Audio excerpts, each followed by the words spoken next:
And welcome to another edition of Weather and Climate Chat with Monsoon Mike Regensberger and Dr. Michael Davis. Dr. Davis, welcome back.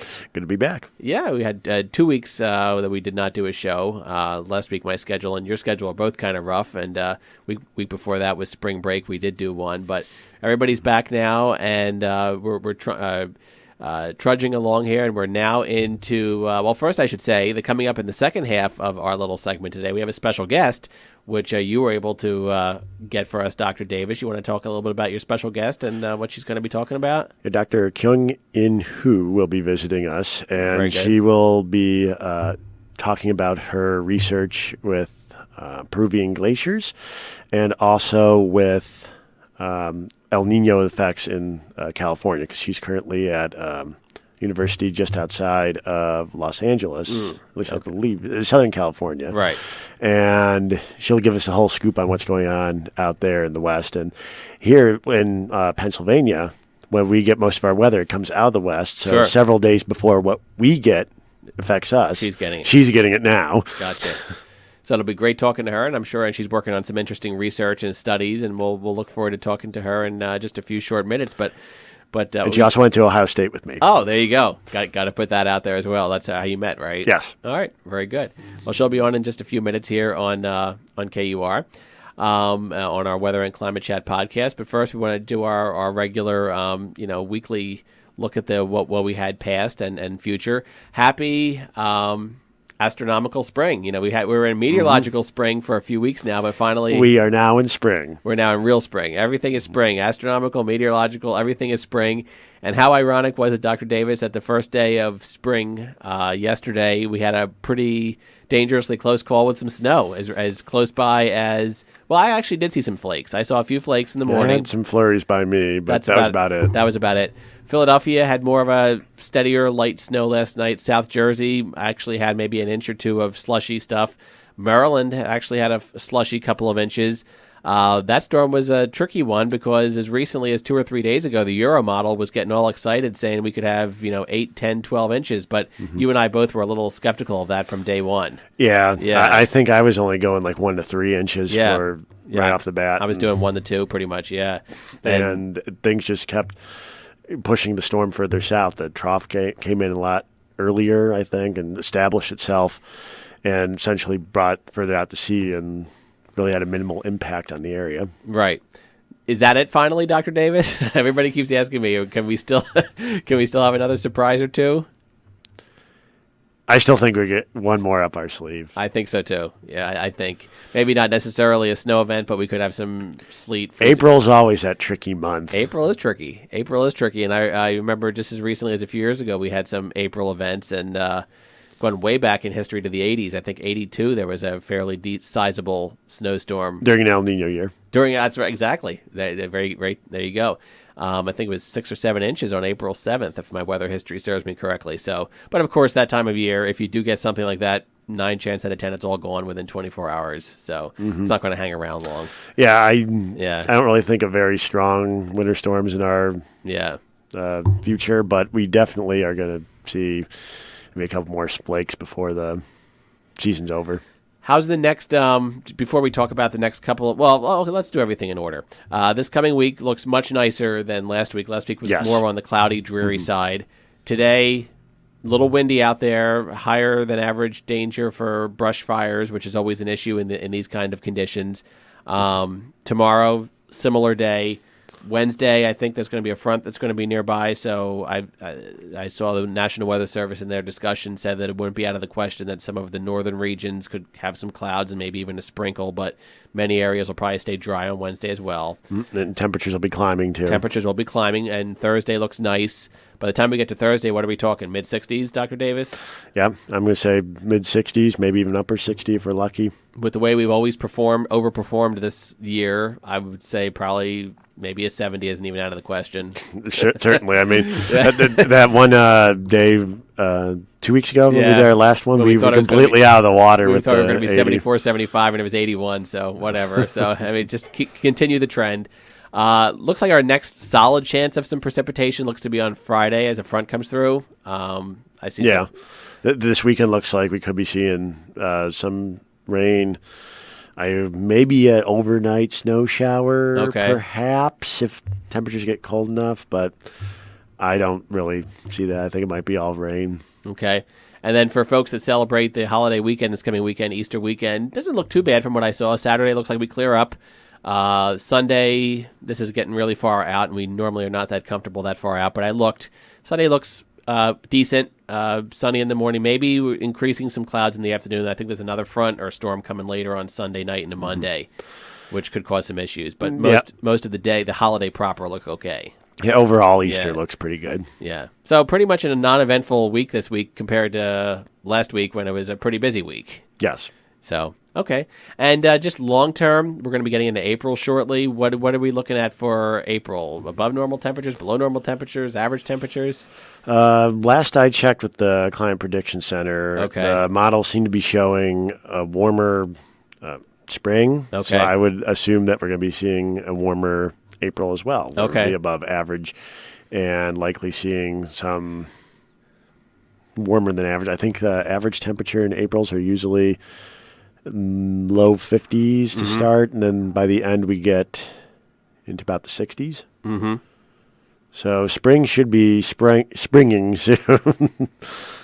Very good. So definitely April, right now they're calling for above average temperatures. Okay, and precipitation-wise? Precipitation, about equal chances. Okay. So it looks warmer than average, but about on par for precipitation. Okay. So, we're kicking off a fairly mild, we would hope. Now, April, May, and June, we have a much higher chance of being above average. Yeah, and looking far ahead. Temperature-wise. Yeah, and looking far ahead into the summer, we're leaning toward maybe a warmer than average summer, I'm seeing. So, yes, summer looks like it could be pretty warm. Pretty toasty. So get the air conditioners, use these cool months to get your air conditioner tuned up and ready to go for some heat this summer maybe. Yeah, we'll see. It's still ways off. Yeah. And in your life, you've got a personal event. You're going to be getting married in June. So congratulations with that. And thank you. We'll see. June can be a wild card month, so you might be toasty when you get married because you're getting married outdoors, right? It's an outdoor wedding, yes, and we're trying to plan early June just to avoid most of the summer heat in July and August. Okay, so I'm hoping that the main heat stays off until that time. We'll see. Although I do remember one June a couple of years ago. I don't know what year exactly, but I know I was here at KUR, and we had a streak of upper 90s in early June. I remember just really being unseasonably hot very early. So hopefully that doesn't happen for you this year. But you're a weatherman, so you got to expect anything for your wedding, right? Oh, certainly, yes. And I've already been criticized that I'll be having my eyes peeled on the weather models for weeks leading up to the actual wedding itself. I know. My best friend just got married a few weeks ago, and he asked me last fall what to expect. And I'm like, well, dude, you're getting married in March. That could go any way you want. But he got lucky. It was a little chilly, but it was fairly benign. So we'll get ready for our guest coming up next. And we'll welcome our special guest from California who's going to talk to us a little bit about climate change and some research that she's doing. Yes, and I'll be going out to California. Oh, really? Okay. Yeah, next week because the big Association of American Geographers conference is in San Francisco this year. Very good. So I'll come back and report any sort of information I gather about climatology. Very good. All right, well, we're going to take a short break right now and come back in a few seconds with our special guest live from California. Stay tuned. Hey, KU students. How would you like to be a part of the two-time recipient of Kutztown University's Gold Status Organization of the Year? If so, bring all your talents to KUR. No experience required, on-site training provided. For more information about joining, go to our website at kutztown.edu/KUR or drop us an email at kur@kutztown.edu. We look forward to hearing from you. Okay, back we are for the second half of Weather and Climate Chat. Mike Regensberger here and Dr. Michael Davis. And Dr. Davis, you have a very special guest that you've been able to get for us this week, calling live from California right now. Do you want to introduce your guest, Dr. Davis? Sure. We have Dr. Kyung In. Kyung. I knew I was going to butcher that name. Sorry. Kyung In Huh, who's from you're at California Pomona believe. Pomona. Yeah. It's a Pomona, California State Polytechnic University in Pomona. It's a little bit long, so short, we call it Cal Poly Pomona. Okay. And she and I went to Ohio State together, and we've always met up at the conferences and talked about maybe merging a research agenda at some point. So we could have some Kutztown students working with California students on climate applications. Wow. Very good. So what do we want to talk about this week? I mean, of course, this past winter has been the big El Nino winter. El Nino is pretty much now faded away in a distant memory. But how did El Nino affect you folks out there in California? Well, I think it's not that severe than we expected because at the beginning of school started early January, we had some alert and warning that just in case we have a big severe event, but eventually it's not. So, but we have had a warmer temperature than usual. That's what I heard during January through right now in March. And I heard that we have a remarkably warm February past month, and then it to continue in March. And so for the precipitation-wise, it's a little bit above normal. That's what I heard because living in California is not that long for me. So we had a couple of severe thunderstorm activity across the Southern California a few times. But it brings a fairly good amount of rains over the winter. And that's what I heard also compared with the previous winters. It's a little bit better, even though during winter we have a rainy season in California generally. And I also heard that a few times powerful enough storms brought very strong frontal activity and winds, and which brought down many trees and caused power outages in Northern California as well. So when we talk about El Nino, we also talk about drought condition in California. Mm-hmm. So because of these thunderstorm activities, we had a double-digit rainfall totals occurred in orographically favored spots in northern part of states, but several feet of new snow fell in the highest elevation in the Sierra Nevada. So inflows from the rainfall events to some of the California's the largest reservoirs in the Sierra Nevada is foothills.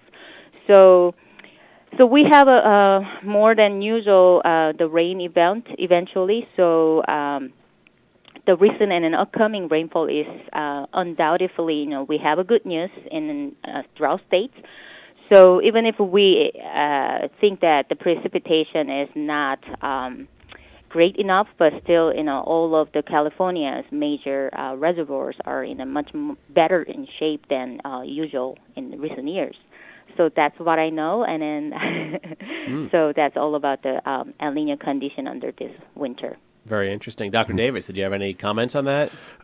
No, I think she pretty much covered up what we were talking about, but I am somewhat fascinated by it being warmer than average there because usually you just think about precipitation changes with an El Nino year. So, temperature-wise, well, we're seeing warmer temperatures than usual across most of the United States, if not the world. So that would factor into what we're seeing more on the regional scale. It's kind of away from Pennsylvania, where we might be more focused for the majority of our talks.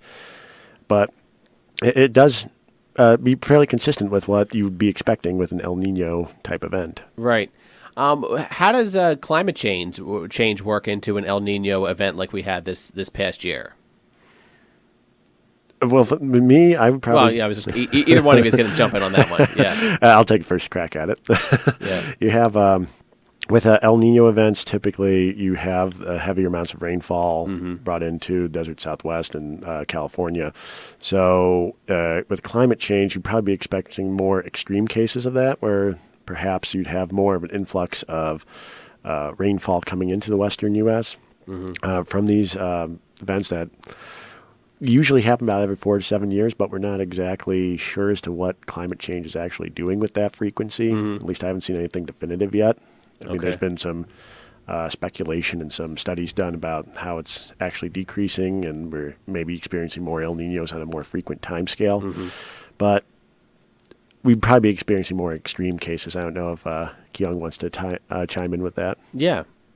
Yeah, and then when we talk about El Nino, the most likely outcome of this powerful El Nino year event in the Pacific was to bring, partial but also not complete or necessarily lasting drought relief to California. But so what will happen over the few, months, and then how much drought relief occurs before the long dry summer ahead? Because usually summertime we have a dry conditions we have in California here.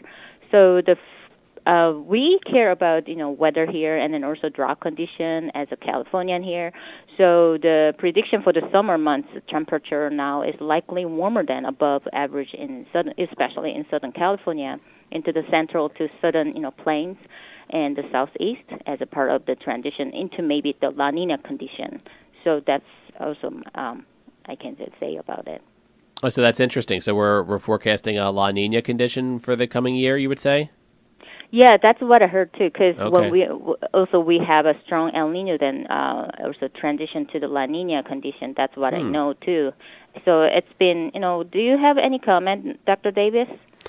Well, I would now whether or not La Nina is actually going to be occurring. That's news to me. And again, I really haven't been paying that much attention to it because of other situations in the department with trying to hire a new faculty member and other factors.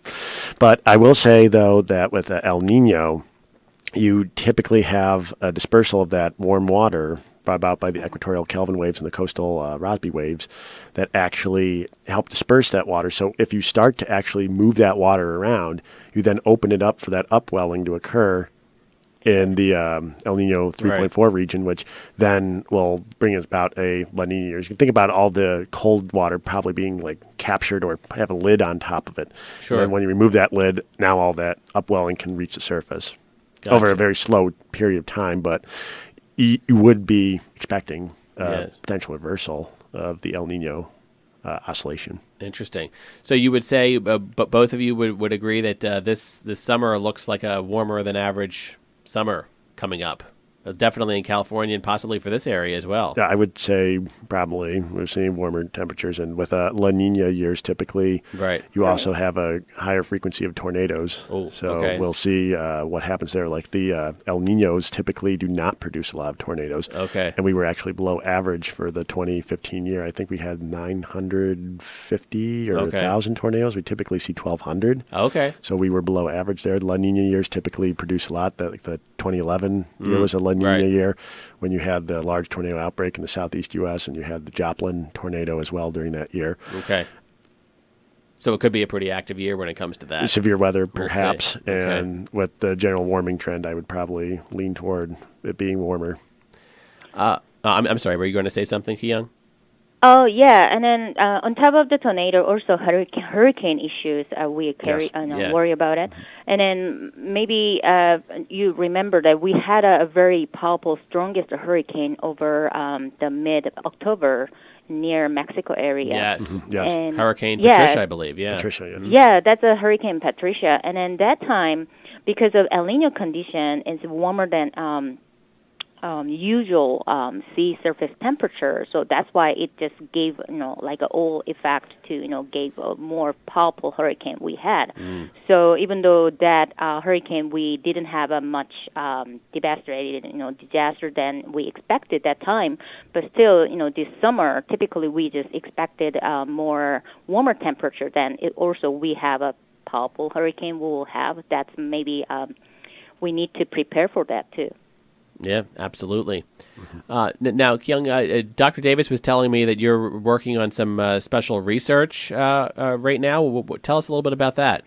Okay, yeah. I've been studying Peruvian Andes glaciers over years. Interesting. And then so I use a lot of technologies like using satellite imagery and also airborne LiDAR system to detect the glacier melting conditions over Peruvian Andes. Since I've been using, those techniques in Ohio State, and then now still continue to doing in California too. So this summer I will go down to Peru with a student, undergraduate student here. So I will continue to pursue my research over down there, and then I will use amend the airborne vehicle to capture some model from the sky and then I will just reconstruct what's going on over the target glaciers. So I will just working on that too. How fast have those glaciers been retreating? Yeah, it's been, when I just start to study glaciers in 2007 particularly over Peruvian Andes, and then compare with that year, and then now it's been almost slightly over 10 years. And when I look at the same glacier sites, and then when I compare these two, the years, and then whenever, when I saw the pictures of them, and then it's definitely kind of very, very sad and then disappointed. Because when I first captured long-term the calculation from 1962 from area photo, and in recent years, and it's almost like a 50 years difference. So over the glacier area, almost half of glaciers melted away. So right now we have a certain amount, but it's a half of glacier away. That means, within also another a couple of decades, and it will be totally, glacier-free. So we are worried about it. And these areas are also important to the local communities and villages, correct? Yes, absolutely, because the tropical glaciers are the water resource. Because the Peru, we think that when we think about Peru, and then they have a Amazon jungle and then also Pacific area, but actually their area and country-wise, they're really in dry condition. So actually this capital, Lima, they are sitting just next to the ocean, but the area is really dry. And not only those people in urban area, but also the mountain people, they heavily rely on their water resources from their own glaciers. So they, as far as we all know, they have one dry season, one wet season. So during the wet season, it's okay because they have a precipitation from the sky, but during the dry season, they are only, solely rely on their drinking water from the glacier. So that means it's kind of, giving them the picture that it's really, rely on their water resource and then disappearing, glaciers. That means, they need to prepared for in the future. And also the Peruvian country itself, their infrastructure for the hydropower condition, they rely on their own glaciers as well. So that means their electricity is 70% of electricity is from the hydropower. So that means if they lose their glaciers, then they need to switch to some other resource area, like the renewable energy resource or some other the electricity, they can pull it out. Wow, so that definitely is some concerning news right there. What are your feelings on and this possibly could be getting into a whole different topic, and we could go on for many hours about this, but just shortly. Keeping it brief, do you think that is there any way to turn this around at this point? Is our government making the right moves to try to stop some of this from happening, or are we kind of a little bit over our heads at this point? Well, right now we cannot stop the global climate change, and really, we cannot just turn tap water just like sure. that, turn it off like that. It's really hard to do that, as everybody knows about it. So the local government people, and then also in combination of a World Bank, we try to investigate and also study how much effort they can make, and then what will be the in near future prediction and a mitigation action they need. So as a part of it, I've been, quantify the glacier surface and then also volume changes over the area, and then also I made some scale water resource from its remaining glacier ice, and then also I assessed the sensitivity of mass balance changes from key climatic variables like temperature, humidity condition, and then rainfalls, and all things combined together. So this is very small effort as from my point, but also people, we all aware of any natural disaster. As a part of, melting glacier, we have a pond in front of the glacier site as a, becoming big lake, and sometimes outbreak condition is happening, especially in local area in Peruvian Andes, because they are actively, like a tectonic zone. So sometimes, in a few seconds, and also we can have a natural disaster swipe by glacier water to whole entire town. So we have that kind of disasters as well. So local government people, they just monitoring their own glaciers as well as the lakes conditions over years. Right. Okay. Any thoughts on that, Dr. Davis? It just seems like there's a lot of volatility in the whole system, whether it really be a is. tectonic activity or natural causes or even anthropogenic causes. Yeah, definitely. So is there any way we can follow along with some of your research and your studies? Are you making this public anywhere? Yeah, I've been... since I moved to California, here in my school right now, I'm working for, and then we do have only the undergrad student in my department, actually. So I want to just working on with some of undergraduate student here. So we want to make some GIS techniques to cover some topics, and also as well as some class. And then so here in local area, we do have Esri, the company Esri, the ArcGIS company. So we have some case studies over some conference with undergraduate student, as well as also I can publish some research findings over some journal articles. So that's what I want to make some public application, and also thoughtful conditions we need to think about. So that's what my current plan. Very good. Well, we want to thank you very much for being a part of the show today. Dr. Davis, did you have any final thoughts or questions or anything? No, I just want to say thanks for being on the show. Yeah, you were a wonderful guest, and we hope to have you on again in the future as we keep abreast of what your studies and your research. Thank you. Thank you so much. Thank you so much for joining us today.